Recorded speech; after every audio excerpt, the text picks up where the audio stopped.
Now from the University of Okoboji, it's Okoboji Broadcast with Jeff Thee. Welcome to Okoboji Broadcast, everybody. Coming to you from the Dickinson County Museum. And look who I found standing in here, Mary Dreyer, the director.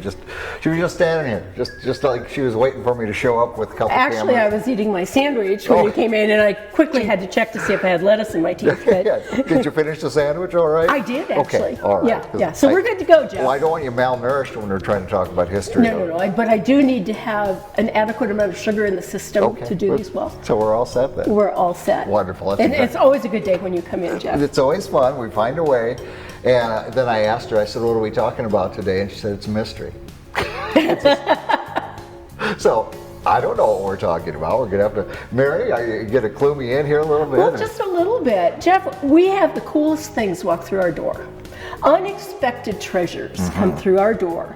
And a couple of weeks ago, something came through our door, and this guy plopped it down on the floor, and he goes, here it is, it's yours. Ask your people what this is. Have a contest, do something with it. Right. So we're doing something with it today. Okay, so again, unannounced, this came through the door. Okay, I'm very going to good. set it up here, Okay. and we'll move it around a bit. It's very heavy. It's obviously out of iron or steel. Okay? Right. This is one edge. Okay. Okay, here's another edge. There's the back side of it. Okay. What do you think it is, Jeff?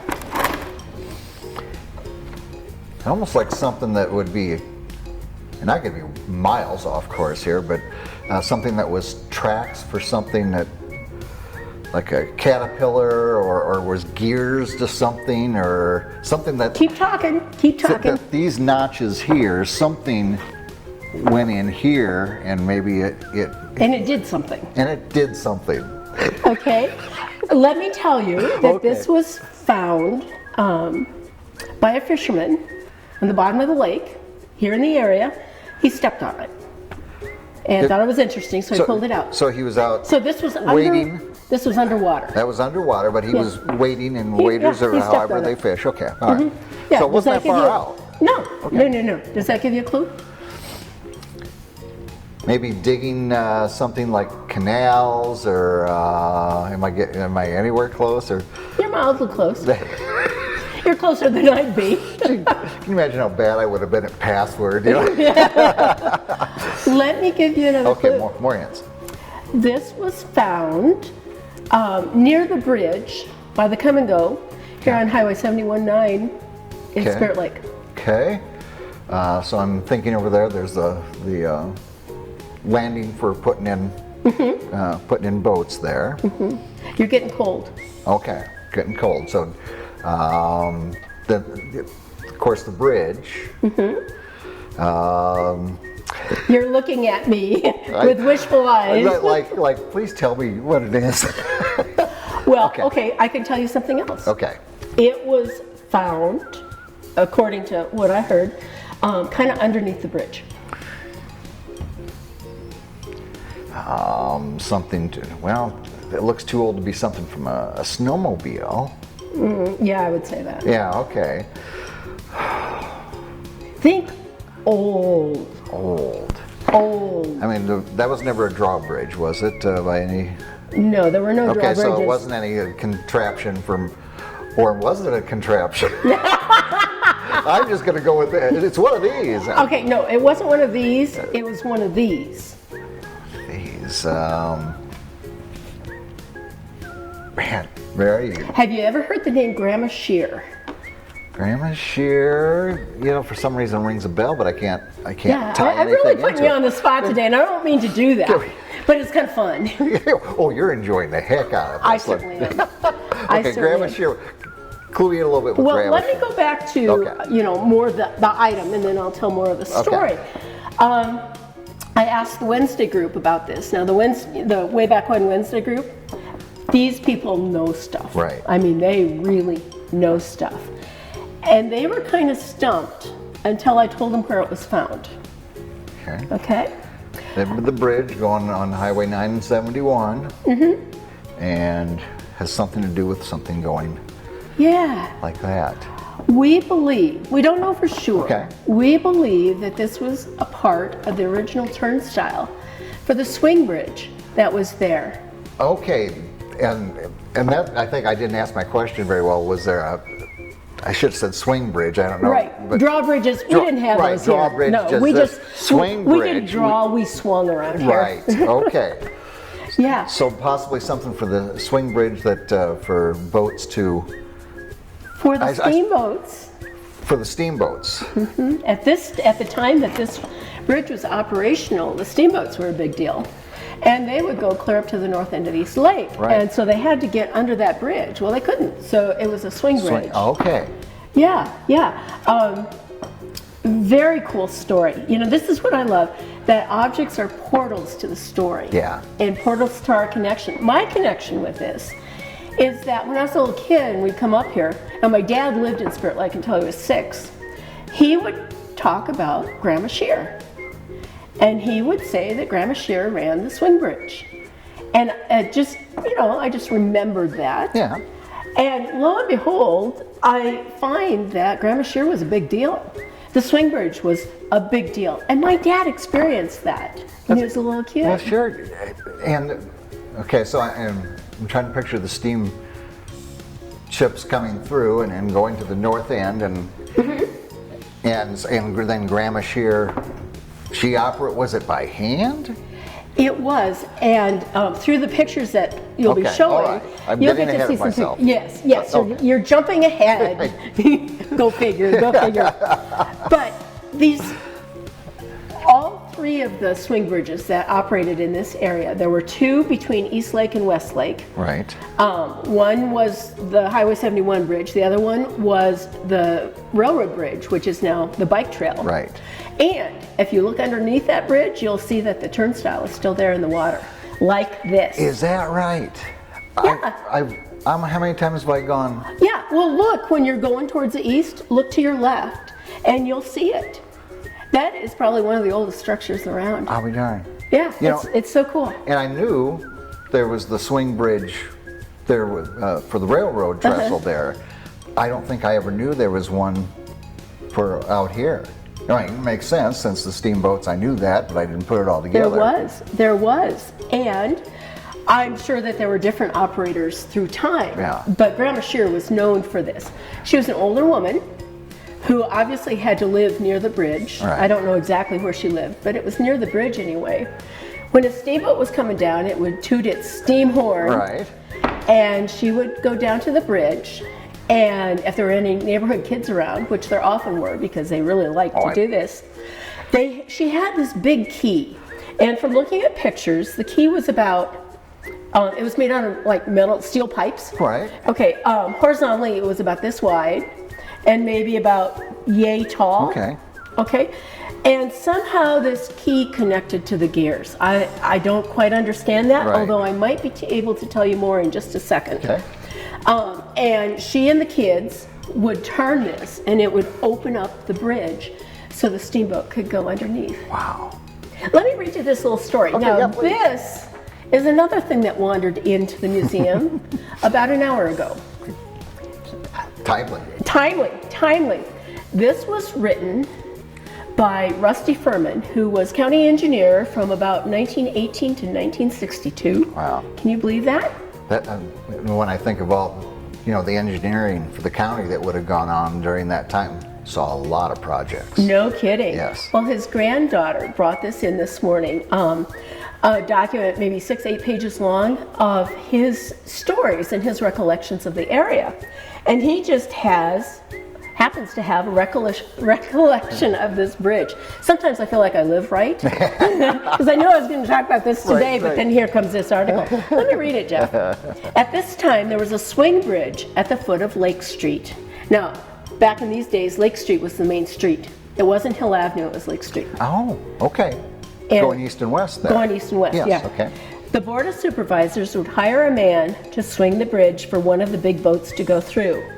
There was an opening through the wood floor of the bridge so that a hollow pipe could be lowered down to the mechanism that operated the bridge.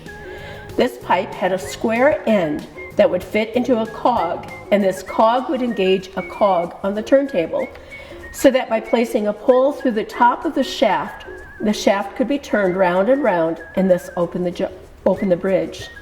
When the boat would blow its whistle for the bridge opening operator, the operator would come running, as would every kid within a block or two. They liked the free ride when the bridge was opened, and would usually help the operator in his or her, in the case of Grandma Shear, Right. pushing on the pole. When the bridge was open, most of the kids that were in bathing suits would have to show off a bit and dive into the lake. Isn't that cool? That is so. I try to picture young people and think of myself if I was in that era. Oh, you would have been down there. What a kick that would have been. No kidding. Grab your friends. Let's go to the swing bridge. I hear the boat. I hear one of the boats. Let's go. Oh. But you couldn't run on the bridge. In this picture, it says there was a sign on the bridge, Yeah. and it said a $5 fine for riding or driving over this bridge faster than a walk. Oh. So Grandma Shear had her rules. So I can't help but say that. So electric bikes probably wouldn't be encouraged. You can edit that out. No, we'll leave that in there. Just it reminds me of every swimming pool I went to as a kid. No running. Yeah. Yeah, that's gonna happen. So Yeah. you wonder how many little kids pushed that envelope of. Oh, yeah. Or anybody push that Well, yeah, envelope. that's true. And since she lived there, she could, I'm sure, patrol. And looking at her pictures, she looks like one who could do that. She didn't mess with her. And in this time, there was a kind of a bathhouse sort of thing. Cool drinks, candies, and popcorn were available at the bathing house. Ah. That was the place to be. So In- there was a in the- bathing house adjacent to it then. Adjacent, it was on, now the pictures I've seen make it seem like it was on the east side of the bridge, on the north side of the bridge. Okay, all right. Okay. But yeah, isn't that cool? That is so cool. And the fact that this came in and then that document came in. And then I remembered that we have these photos Yeah. too, which I just think And then are your awesome. recollection from, My dad, from yes. your dad. Yeah, that's when this place is all about the stories, I Yeah. think. And these objects and these photos help us learn those stories. Yeah. And it's not just an intellectual learning, it's a heart-hurting It is. learning. And I'm not from here originally, but as long as I've been here, when you hear these stories, it becomes part of your heritage as well. Yeah, it does. Yeah. It does. And it helps you really connect Yeah. to the area and to things that happened here, and also to yourself. Yeah. Like the story of the bridge really resonates with me. It's a part of me. Yeah. And this rusty old piece of iron or steel or whatever that's just got zebra muscles on it and everything, that's helped me with my own story. You're touching it. You can feel the story developing in front of you. It's Yep. old. Yeah. Yeah, exactly. Has anybody walked back out there? Maybe there's more. I have considered it.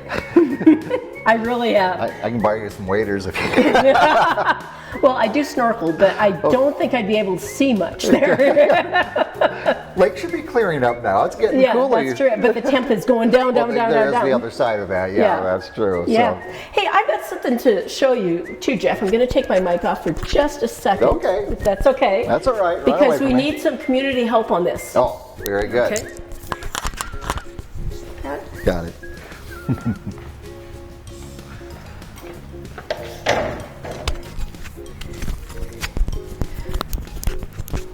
Thank you, Jeff. Absolutely. Okay. All right, what do we got here? When I talk about things walking in through the door, this came in I'll untangle. There a we month go. ago or so, and I just think it's so cool. It says Aviation Cadet Recruiting Service, Look at that. and it's a sign that was obviously hand painted. Right. It's just the printing on it's just really cool. It was found in the garage of a house on Dixon Beach, an old house. Yeah. And the people who formerly owned this house were pilots, or at least one was. So there's a connection with flying. Okay. And so we're trying to figure out, what was this aviation cadet recruiting service? Yeah. Was there an office here? I guess I've been kind of assuming maybe World War II era, but I don't know. I mean, it's weathered well. Just looking at it close up, it doesn't look like it's decades old. It looks like it could have been painted a year ago. Well, I would say older than that, but I don't think it's ever been hung anyplace. It's fresh looking. Yeah. So if you know anything about this, let us know. You can respond in a comment or stop in the museum and tell us the story. Or come in and do some research, get into the Spirit Lake Beacon, and maybe you might find something on it. Exactly. It's all here at your fingertips, yeah. Exactly. How fun. Way back Wednesday went well today? Oh, it was so fun. We had 14 people today. It's gotten to the point, Jeff, where today we had a big sheet of paper so we could keep track of what people were saying about different things. Yeah. So that we could remember, we're all old, and we need to visually see things too. But anyway, it's just the wackiest stuff that we talk about, and it's all cool. Did you show them that sign by any chance? I did that a couple of weeks ago. Nobody knew anything about it. All right. But we did get to introduce the granddaughter of Rusty Furman, who wrote this, to the people in the group. And probably half dozen people knew him and could start telling stories about him. Oh, I bet. For her. If he was county engineer for that many decades, there's a lot He of knew stories. stuff. Yeah, absolutely. Yeah. And saw Yeah. a lot of progress in this area. Yeah, and she says she has more stories to give us. I have him to thank for some of the drainage districts I have to work with now. Before we go, tomorrow, Abbey Gardner Cabin. Yes, from noon to 6, the State Historical Society is putting on an open house at the Abbey Gardner Cabin. And they're doing this to solicit your input into what you think would be good to do with the Abbey Gardner Cabin site. They really want to hear the voice of the public on this. Yeah. At 2 o'clock, Jack Jones is going to be doing a lead tour. And at 4 o'clock, going to be doing a little talk on some Abbey Gardner stuff too, possibly pulling in It's a shame you don't have any fun with that. a board member too to do that too. Very good. So hope you can come. Yep, fantastic. Again, starts at noon tomorrow? Noon tomorrow. Noon tomorrow, Abbey Gardner Cabin right there, Arnold's Park. Thanks for sharing the newfound discoveries all around right here. Yeah.